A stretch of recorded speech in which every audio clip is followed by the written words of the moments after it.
നേർവേദി പ്രഭാഷണ പരമ്പരയിലേക്ക് ഏവർക്കും സ്വാഗതം. സുവിശേഷകൻ കുഞ്ഞുമോൻ തോട്ടപ്പള്ളി ഇപ്പോൾ നിങ്ങളുമായി ദൈവവചനം പങ്കുവെക്കുന്നു. ശ്രദ്ധിച്ചാലും.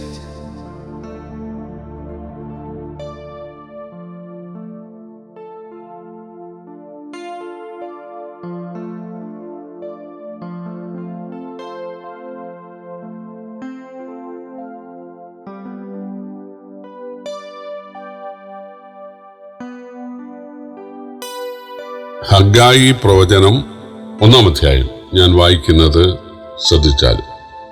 ദാരിയാവേശ് രാജാവിന്റെ 2-ാം ആണ്ട് 6-ാം മാസം 1-ാം തീയതി യഹോവയുടെ അരുളപ്പാട് ഹഗ്ഗായി പ്രവാചകൻ മുഖാന്തരം യഹൂദാ ദേശാധിപതിയായി ശെയല്തീയേലിന്റെ മകനായ സെരുബ്ബാബേലിനും മഹാപുരോഹിതനായി യെഹോസാദാക്കിന്റെ മകനായ യോശുവയ്ക്കും ഉണ്ടായത് എന്തെന്നാൽ, സൈന്യങ്ങളുടെ യഹോവ ഇപ്രകാരം അരുളിച്ചെയ്യുന്നു, യഹോവയുടെ ആലയം പണിയുവാനുള്ള കാലം വന്നിട്ടില്ലെന്ന് ഈ ജനം പറയുന്നുവല്ലോ. ഹഗ്ഗായി പ്രവാചകൻ മുഖാന്തരം യഹോവയുടെ അരുളപ്പാട് ഉണ്ടായതെന്തെന്നാൽ, ഈ ആലയം ശൂന്യമായിരിക്കെ നിങ്ങൾക്ക് തട്ടിട്ട വീടുകളിൽ പാർക്കാൻ കാലമായോ? ആകയാൽ സൈന്യങ്ങളുടെ യഹോവ ഇപ്രകാരം അരുളിച്ചെയ്യുന്നു, നിങ്ങളുടെ വഴികളെ വിചാരിച്ചു നോക്കുവിൻ. നിങ്ങൾ വളരെ വിതച്ചിട്ടും അല്പമേ കൊണ്ടുവരുന്നുള്ളൂ. നിങ്ങൾ ഭക്ഷിച്ചിട്ടും പൂർത്തി വരുന്നില്ല. പാനം ചെയ്തിട്ടും തൃപ്തി വരുന്നില്ല. വസ്ത്രം ധരിച്ചിട്ടും ആർക്കും കുളിർ മാറുന്നില്ല. കൂലിക്കാരൻ ഓട്ടസഞ്ചിയിൽ ഇടുവാൻ കൂലി വാങ്ങുന്നു. സൈന്യങ്ങളുടെ യഹോവ ഇപ്രകാരം അരുളിച്ചെയ്യുന്നു, നിങ്ങളുടെ വഴികളെ വിചാരിച്ച് നോക്കുവീൻ. നിങ്ങൾ മലയിൽ ചെന്ന് മരം കൊണ്ടുവന്ന് ആലയം പണിവീൻ. ഞാൻ അതിൽ പ്രസാദിച്ച് മഹത്വപ്പെടും എന്ന് യഹോവ കൽപ്പിക്കുന്നു. നിങ്ങൾ അധികം കിട്ടുമെന്ന് കാത്തിരുന്നു, എന്നാൽ അത് അല്പമായി തീർന്നു. നിങ്ങൾ അത് വീട്ടിൽ കൊണ്ടുവന്നു, ഞാനും അത് ഊതിക്കളഞ്ഞു. അതെന്തുകൊണ്ട് എന്റെ ആലയം ശൂന്യമായിരിക്കുകയും നിങ്ങൾ ഓരോരുത്തരും താന്താന്റെ വീട്ടിലേക്ക് ഓടുകയും ചെയ്യുന്നത് കൊണ്ട് തന്നെയെന്ന് യഹോവയുടെ അരുളപ്പാട്. അതുകൊണ്ട് നിങ്ങൾ നിമിത്തം ആകാശം മഞ്ഞു പെയ്യാതെ അടഞ്ഞിരിക്കുന്നു, ഭൂമി അനുഭവം തരുന്നതുമില്ല. ഞാൻ ദേശത്തിന്മേലും മലകളിന്മേലും ധാന്യത്തിന്മേലും വീഞ്ഞിന്മേലും എണ്ണയിന്മേലും നിലത്തെ വിളവിന്മേലും മനുഷ്യരുടെ മേലും മൃഗങ്ങളുടെ മേലും കൈകളുടെ സകല പ്രയത്നത്തിന്മേലും വറുതിയെ വിളിച്ചു വരുത്തിയിരിക്കുന്നു. അങ്ങനെ ശെയല്തീയേലിന്റെ മകനായ സെരുബ്ബാബേലും മഹാപുരോഹിതനായി യെഹോസാദാക്കിന്റെ മകനായ യോശുവയും ജനത്തിൽ ശേഷിപ്പുള്ള ഏവരുമായി തങ്ങളുടെ ദൈവമായ യഹോവയുടെ വാക്കും തങ്ങളുടെ ദൈവമായ യഹോവയുടെ നിയോഗത്തിന് ഒത്തവണ്ണം ഹഗ്ഗായി പ്രവാചകന്റെ വചനങ്ങളും കേട്ടനുസരിച്ചു. ജനം യഹോവയെ ഭയപ്പെടുകയും ചെയ്തു.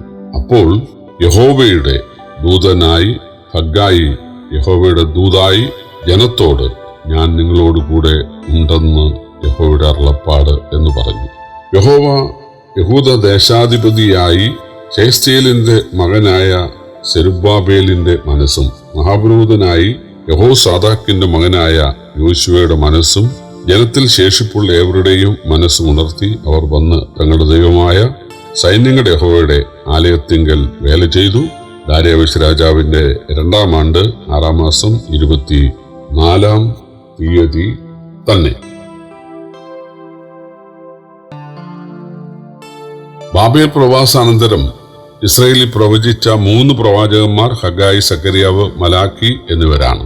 ദാരിയാവേശ് രാജാവിന്റെ ഭരണകാലത്താണ് ഹഗ്ഗായി പ്രവചിച്ചതെന്നാണ് 1-ാം വാക്യം. അത് BC 520 BC 587 ബാബേൽ രാജാവായ നെബൂഖദ്നേസർ യെരൂശലേം ദേവാലയം ഉൾപ്പെടെ നശിപ്പിക്കുകയും ഇസ്രായേലിനെ ബദ്ധരാക്കി ബാബേലിലേക്ക് കൊണ്ടുപോവുകയും ചെയ്തു.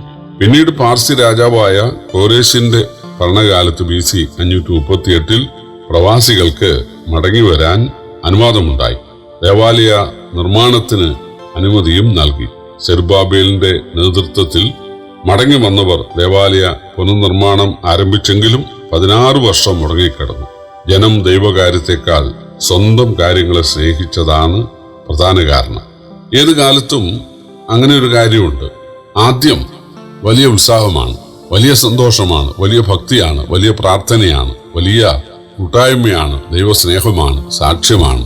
എന്നാൽ കുറെ സാമ്പത്തിക സൗകര്യങ്ങളൊക്കെ ഉണ്ടായി കഴിയുമ്പോൾ സാത്താന്റെ പ്രവർത്തനം കൊണ്ടാണ്, ചതിവ് കൊണ്ടാണ് ആളുകൾ ദാതാവിനേക്കാൾ ദാനങ്ങളെ സ്നേഹിക്കുകയാണ്.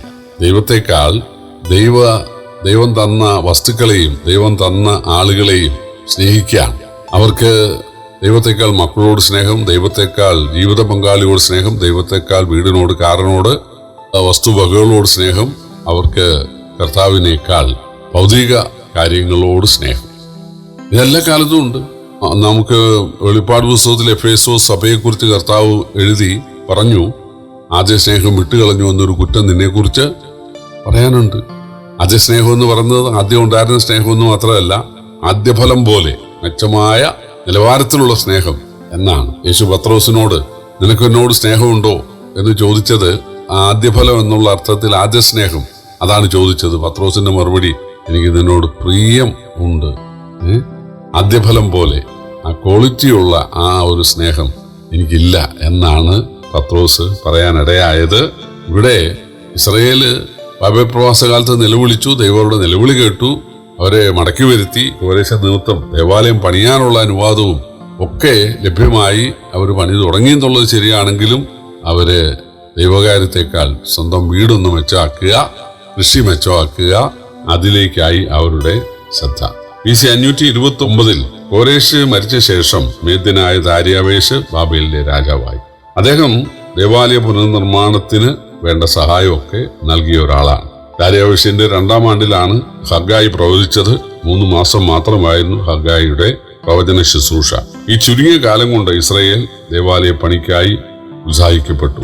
ദേവാലയം ശൂന്യമായിരിക്കെ ജനം തട്ടിട്ട വീടുകളിൽ പാർക്കാൻ ആഗ്രഹിക്കുന്നത് ശരിയോ എന്നാണ് പ്രവാചകൻ ആദ്യം ചോദിക്കുന്നത്.